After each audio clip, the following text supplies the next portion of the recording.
Clitheroe as the Clitheroe Kid with Peter Sinclair, Patricia Burke, Danny Ross and Diana Day in All at Sea with a Sailor.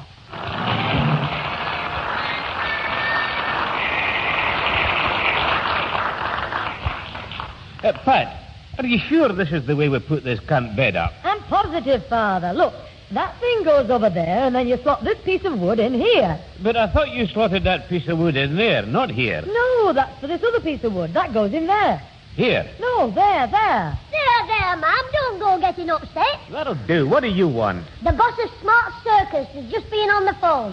He says, when you finish putting up my camp bed, would you go and put his big top up? Just you be quiet, my lad. Now, if we don't get this bed fixed, you'll have nowhere to sleep tonight. Well, I'm fed up, Grandad, having to share your room again. Why can't I sleep in my own bed? Because we've got an old shipmate of your granddad's coming to stay, and he's having your room. You know all about it. Well, if he's a sailor, he'll have his own hammock. He doesn't need my bedroom. We can sling him up in the backyard on the clothesline. Oh, stop being funny. Hold it still, Father, while I tap that piece of wood in. There you are, son. That should be all right. Well, I hope it doesn't collapse like it did before. I jumped into bed, landed underneath it, and broke the handle off my granddad's suitcase. So that's enough, Jimmy. Well, I'm fed up. Now, look, my lad. When my old pal Barney Battersby gets here, you'll soon change your tune. Yes, to a blinking sailor's hornpipe. I'm telling you, Jimmy, you'll like him. He's great fun. A real live wire and very fond of sport. He was the captain of our ship's football team. Get away, you can't play football on a ship. What happens when a bloke takes a corner? He puts the ball down, steps back to take the kick, splash.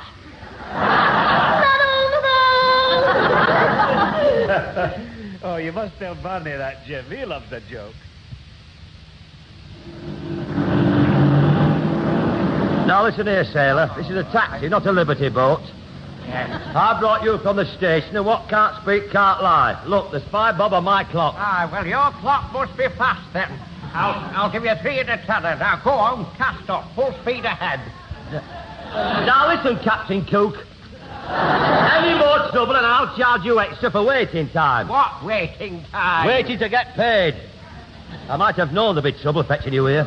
Every time I come to this house, there's a right load of trouble. Hello, Mr. Higginbottom. And it's just arrived.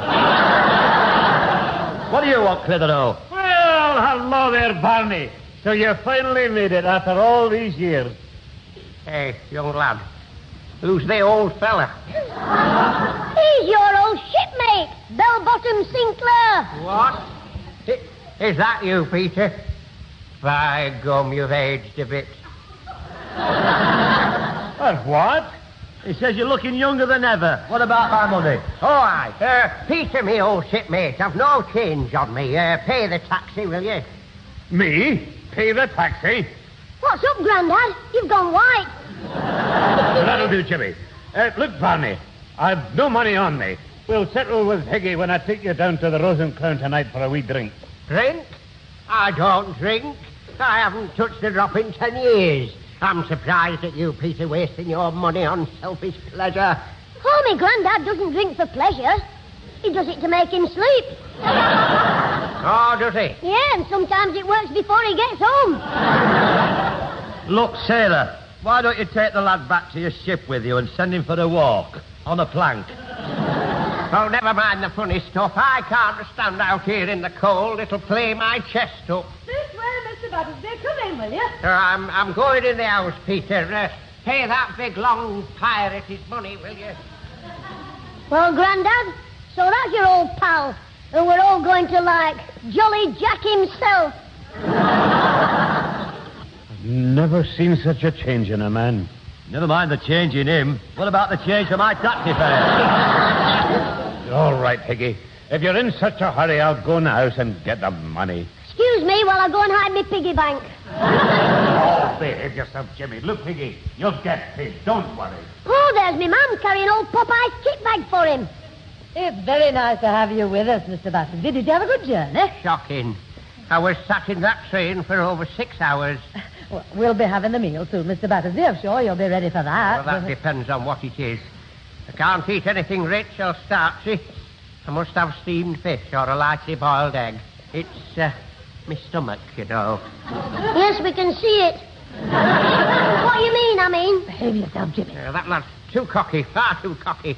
And now, if you'll excuse me, I want to lie down and get some rest. Well, we've got the clothesline ready for you. Clothesline? Your bed, I mean. I'll follow you upstairs with your kit bag. Well, hurry up then.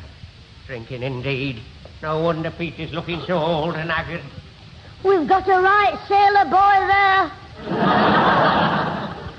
Hey, look lively with that kit bag, me lad, at the double. Aye, Skipper. Young Jim Hawkins be on his way up aloft.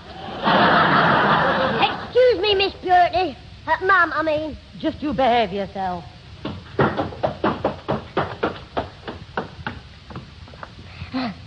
Here you are.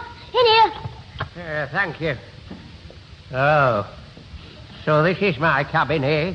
No, it's mine, but I've been slung out and I... Why, don't you like it? Not very big, is it? Well, it does get a bit stuffy, but you can always open the window. There's only the lorries from the factory on nights. Oh, how often do they go past? Oh, you'll hardly notice them. Only once every 10 minutes. Lorries? In the middle of the night? I'll just have to sleep with the window shut. Yes, and then all you'll hear is the pipes. What pipes? From the cistern. Glug, glug, gurgle, glug, Oh, I couldn't stand that. It'd drive me mad. Isn't there a room I could have at the back of the house? Well, there is another room. It's a bit small, though. And you'd be very cold, because there's a shocking draft comes up the plug hole.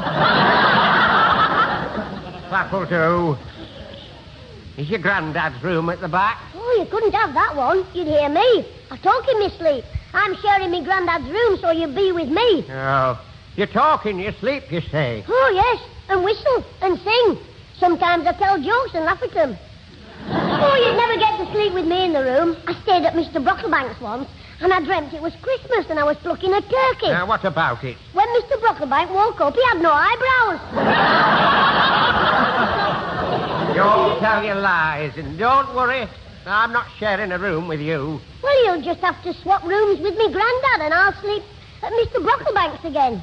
He said I could go any time. He sounds a right mug. He is, but he's kind-hearted with it. Suppose he won't have you. Oh, I'll play on his sympathy. I'll wrap myself in a blanket and lie down on his doorstep with a note pinned to me. My name is Jimmy. Please give me a good home.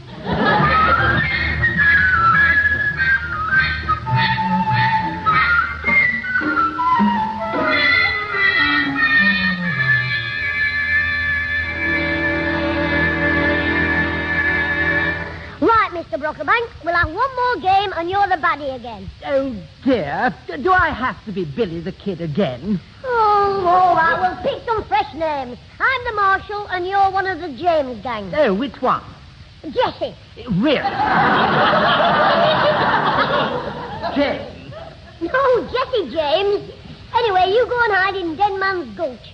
Hide where? In your sister's bedroom. And this time, when I catch you, I promise not to hog-tie you. Well, thank heavens for that. Now, off you go. Go on. Just a moment, James. Even a bandit must get some rest now and again. Oh, all right, Mr. Brocklebank. You've been very good. You have tried to keep me amused during the 3 days I've been staying with you. Is it only 3 days? Seems more like 3 years. Have a sweetie. Oh, thanks, Mr. Brocklebank. Oh, I'm glad I'm here with you, and not at all with old Barnacle Barney, the sailor. Fancy all that fuss, just because I unbuttoned his shirt while he was asleep to see if he was tattooed. Well, no one is perfect, James. The man is there as a guest. You can't just bundle him out of the house neck and crop. No, but I think my granddad's given him a gentle hint he's not wanted. How do you mean? Well, the other night, Barney wanted something to read in bed, and my granddad gave him the railway timetable.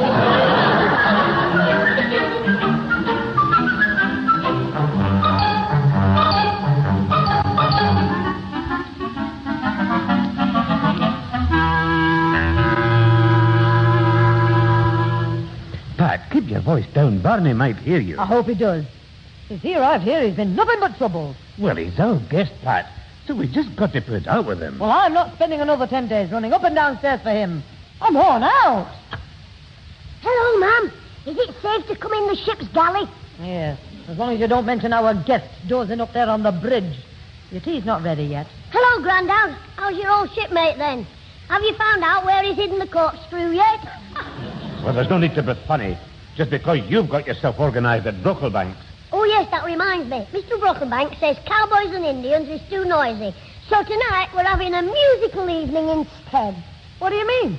I'm going to teach him how to play my drum set. I'll just go and get it out of the front room. Well, don't start any trouble. Susan and Alfie are in there. Right, Mum. I wonder how the turtle doves are getting on with Barney here. Oh, they've left the door open. I'll listen what they're cooing. You, Susan,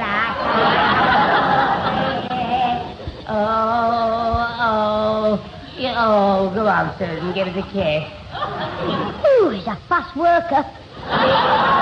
He's still got his crash helmet on. You don't make so much noise. We'll have that horrible Mr. Battersby coming in complaining. But Susan, I wasn't making a noise. I was singing to you. Now, why won't you kiss me? Perhaps she can't. If he's singing to her, she'll have a head under the cushions. Alfie, stop it. Somebody might come in and see us. Ah, what's about it? You're my girlfriend. I don't care if anybody sees me on my knees like this. Susan, would you... What's the matter? Will I what? Will you rub my left leg for me? It's got cramp. Better still rub both his legs together. With a bit of luck, he might burst into flames. What are you doing at that door? Help! Oh, it's you, Mr. Battersby. You frightened the life out of me. Are you listening at that keyhole? Yes, do you want to listen? You get a good laugh. It's our Susan and Daft Alfie. Now, look here, my lad. Listen to him. Oh, it's not doing me much good. Do you think I should roll my trousers up?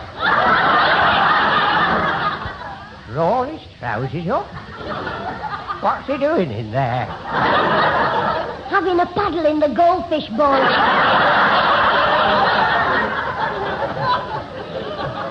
Just stand aside. I'll teach him to carry on like that. Right, just break it up, you two. What do you want? I heard you carrying on at the door, young lady. You ought to be ashamed of yourself. Hey, now, just a minute, Mr. Butterfly. A fine way to carry on, I must say. Oh, look, we were doing nothing wrong. And anyway, what's it got to do with you? Don't answer me back. Hey, what's going on in here? Hey, Peter, will you tell your granddaughter to show a bit of respect to me? Why, what's the matter? People who listen at doors don't deserve respect. I don't listen at doors. No, he just happens to get a touch of lumbago every time he passes a keyhole.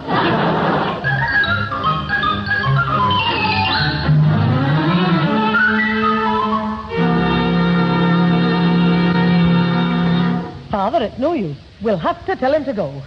What with cooking special dishes for him, making his bed 3 times a day after his naps, and keeping his bedroom clean, and nothing but a bloomin' chef, waitress, and charwoman all rolled into one. I know it's a nuisance, Pat, but after all the years we sailed together, I just can't tell him to get out. He's only here for another 9 days. Granddad, your friend's been in that bathroom for nearly an hour. Would you please tell him to get out? Oh, look, Susan, a man's entitled to have a bath. Oh, not 3 times a day. Oh, even our Jimmy isn't that dirty. Couldn't you manage in the kitchen for once, love? Oh, yes. And what do you think the neighbours would say if I have a bath standing in the sink? You could wait till it went dark. What am I saying? Your favourite son's home, ma'am. You can kill the fatty calf. And our Susan as well. That's all we need. Laughing boys. Jimmy, we're in no mood for your jokes. No. And we're not likely to be until the captain's pulled his anchor up. Hey, you're not going to send him away, are you? I don't want to leave Mr. Mr. Battersby's a very lonely man. I'm not surprised. What beats me is how he managed to spend 30 years at sea without being thrown in it. Oh, Master James wants him to stay, so he can have the time of his life at Mr. Brocklebank. You don't like old Barney because he caught you and Alfie Hall snogging. We were not kissing. No, well, how long has Alfie been wearing lipstick on the back of his neck? You look like a couple of Comanches doing a bit of Indian wrestling. Big Chief Hall in the head and his squaw running mascara. Chief Hug, squaw War hug. Everybody hug, hug. All right, Jimmy. Susan is quite right. You wouldn't be so cheerful if you were living at home. I'll go, Mother. It's probably Alfie. Grandad, you're not going to send your old shipmate away, are you? I can't. But it's a pity we didn't tell him your room was the only one available. Then he'd never have stayed in the first place. Hello, Mr. Brocklebank. Come in. Oh, thank you, Susan. Mother, it's Mr. Brocklebank. Oh, good evening, everyone. Hello, Humphrey. This is an unexpected pleasure. Well, I feel rather bad about this, but I've brought his clothes back. James, that is. What for? You don't want washing yet. It's not that. My sister's returned home with an old school chum, and your room is needed. I do apologize. Don't apologize, Humphrey. It's the best news I've heard for a week. You what? I don't understand. If Jimmy comes back here, he and I will have to go in my bedroom, and Barney will have to go into Jimmy's. But Barney said he couldn't sleep in Jimmy's room because of his health. Exactly, so out he goes. Come on, Pat. We'll tell Barney to get his bag packed and clear off on the next tide. I can't wait. Humphrey, would you ring Mr. Higginbottom for us and ask him to come round with his... Right you are. Is it to catch a train? Yes, the London train. It leaves in 2 hours. So ask him to be here in 15 minutes. Well, Master Clever Clitheroe, that's taking care of your little holiday from home. I think you're all cruel, putting an old man out in the snow. Nonsense, Jane. I'll just make that phone call. Oh, Barney said he'd got plenty of money and a nice home. You're just annoyed because you'll have to start doing your homework and going to bed early. If I go to bed early, I can't sleep with you and Alfie below me in the front room. We never make a noise. When you're in bed, we speak in a whisper. I know. And it's blooming cold lying down with me here on the... Anyway, you haven't won yet. What do you mean? Never mind, big conk. I've just thought of something that might save me. Well, I've put some sandwiches in for you, Mr. Battersby. Thin wholemeal bread and cheese, just the way you like them. Yes, much obliged, I'm sure, but you needn't have bothered. Your cheese gives me indigestion. Oh, does it indeed? Perhaps you could give him something else, Pat. I'd give him something else, all right, but I don't think the chemist would sell me any. What? She means grocers. They're closed. Well, don't bother about me. I don't expect anybody to put themselves out on my behalf. Anyway, you'll soon be rid of me. Now, don't talk like that, Barney. That was Mr. Whittle on the phone with some good news. Never mind that. Look, Mr. Battersby, we can't help it if there's no room for you here. No, Barney. I mean, you know we don't want you to go. That's right, Mr. Battersby. My Grandad would be very happy if you could stay, wouldn't you, Grandad? Of course. Of course I would. So would you, ma'am, wouldn't you? Naturally, Father's friends are always welcome. Good. Well, you'll be pleased at the news Mr. Whittle gave me. What's that? Well, I told him about Mr. Battersby having to go, so he's going to ask his landlady to let me have it. Have what? The spare bedroom at his digs. Oh, no. So Mr. Battersby can unpack his diddy box and stay here, and we can all be happy. Aye, I'm very happy.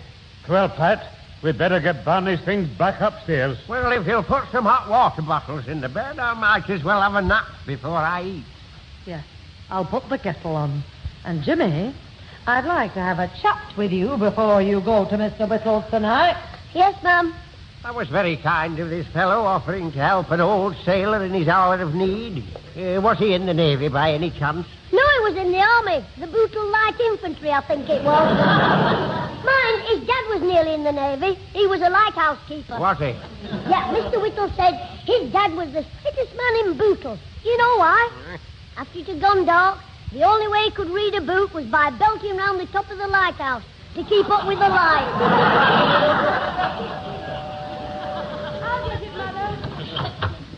Oh, hello, Mr. Higginbottom. Oh, hello, Susan.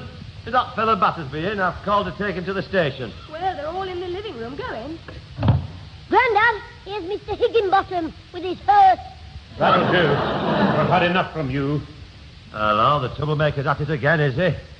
Don't you call my Grandad a troublemaker. I'm talking about you. Anyway, come on, Mr. Battersby. Let's get away. I'm not going. They've changed their minds again. Oh, have they?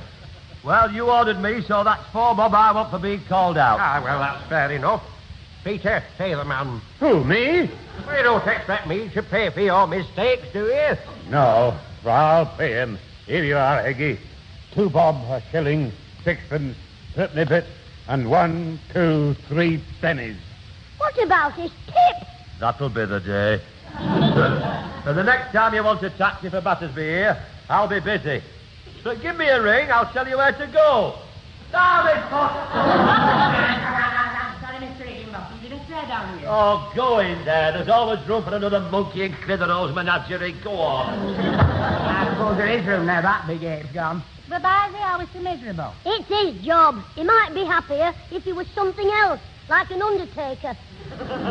It's rather complicated, Alfie. Mr. Higginbotham came to take my friend to the station. Your friend? Oh, yes, Mr. Butterbean. Battersby and nincompoop.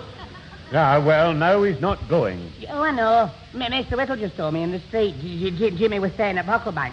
But he had to come back because Bucklebank's sister's brought a friend home, and she wants a room. No, not his sister, she has one. Jimmy's for her friend. And your friend was staying, but he had to go because Jimmy came back. But then he didn't have to go because he was going. Jimmy was. So he wasn't your friend, but he will have now to now because Jimmy can't. I think. I wish you would think before you open your floodgates. Jimmy can't what, Alfie? But he can't stay with Mr. Whittle. He was coming round to tell you. But why can't I stay with Mr. Whittle? You have a spare room? His landlady told him I could use it. Yeah, but she didn't tell her husband. This afternoon he went to the sales and flogged the bed. The daft old bed flogger. Well, he's sorry, but they can't put you up. Well, I'm not sorry. I mean, well, you'll have to go after all, Barney. I'll get your things downstairs. Oh, down, up. I feel like a blooming yo-yo. Well, there's no need to change anything. What do you mean, Alfie? Well, I've just had a thought. It'll help you to solve all your problems without having any more trouble, Mr. Sinclair. What is it? Jimmy can come and stay at our house. Oh, no!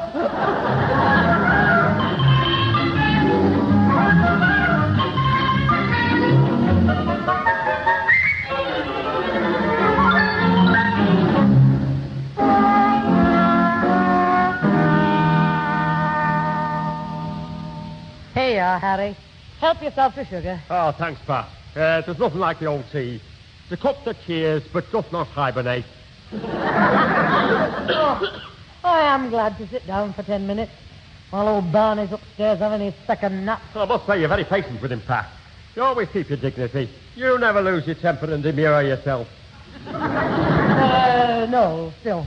Only 6 days to go, and I'm counting every one of them. Oh, I'm fed up. Don't bother to say hello. I'm sorry. Hello, Mum. Hello, Mr. Whittle. Hello, lad. You look a bit downtrodden.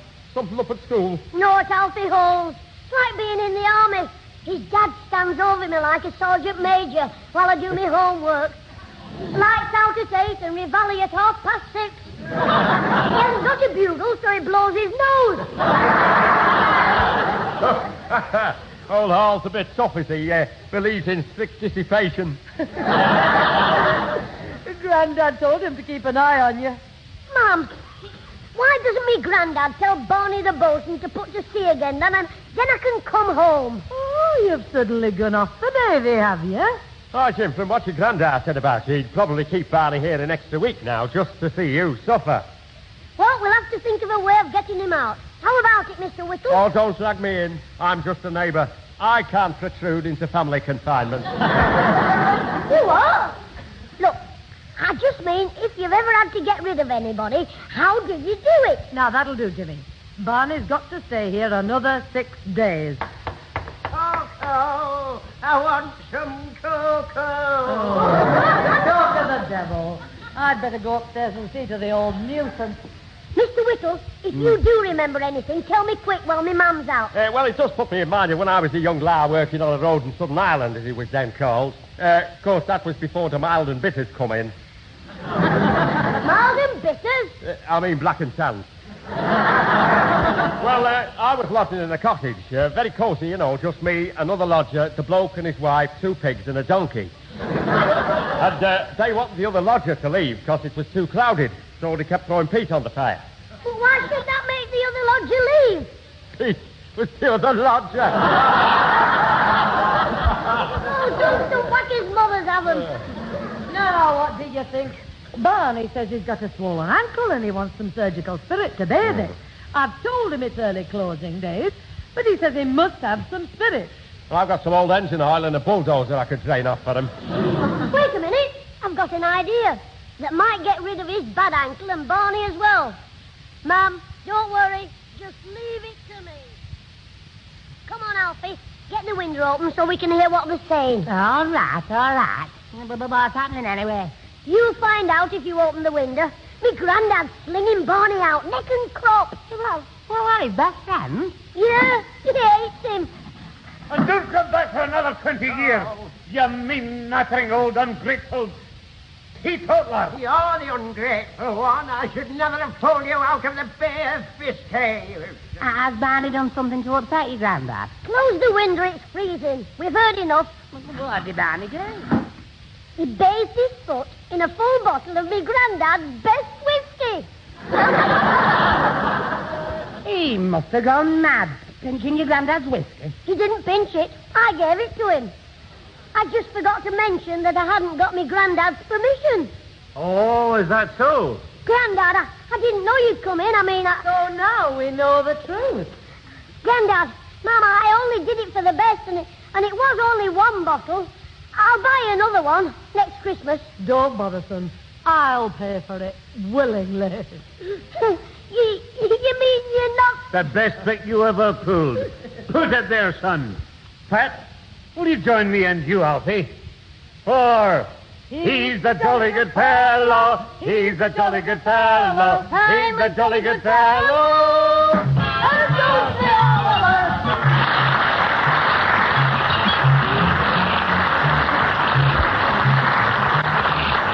Those involved with the Clitheroe Kid this week were Peter Sinclair as grandfather, Patricia Burke as mother, Danny Ross as Alfie Hall, Diana Day as Susan, Tony Melody as Mr. Higginbottom, Brian Truman as Mr. Whittle, and Barney Battersby, and Colin Edwin as Mr. Brockleback. The recording program was written by James Casey and Frank Roscoe, produced by James Casey, and starred Jimmy Clitheroe as the Kid himself.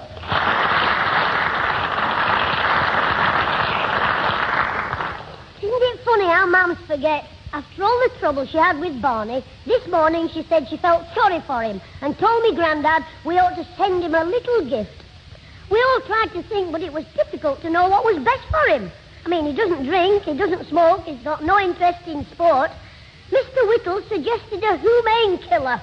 Alfie said we should give Barney something to cheer him up, let him have a good laugh. So we sent him a book, Victim